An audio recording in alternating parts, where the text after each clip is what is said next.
লাল শাক ভাজবো, কেটে সব ধুয়ে টুয়ে রাখা হয়েছে। সুন্দর রেসিপি হবে। কড়াই গরম হওয়ার পরে পরিমাণ মতো কড়াইয়ে তেল দিতে হবে।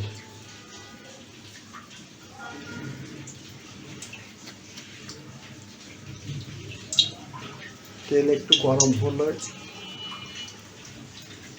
একটু পেঁয়াজ কুচি, মরিচ,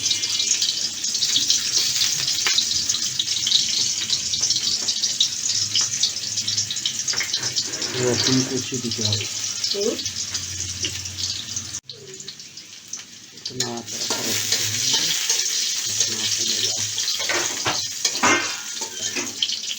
আমার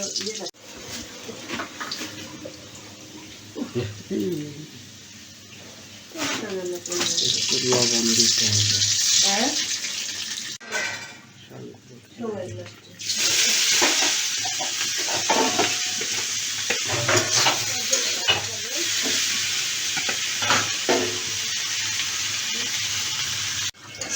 তো ভাজা হয়ে গেল লাল শাক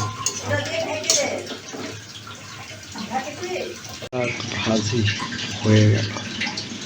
সুন্দর রেসিপি, খেতে অনেক সুস্বাদু।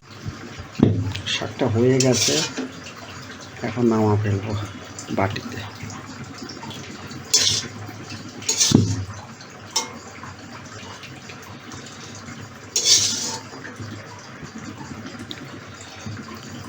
তো নামানো শেষ, এখন খেতে হবে।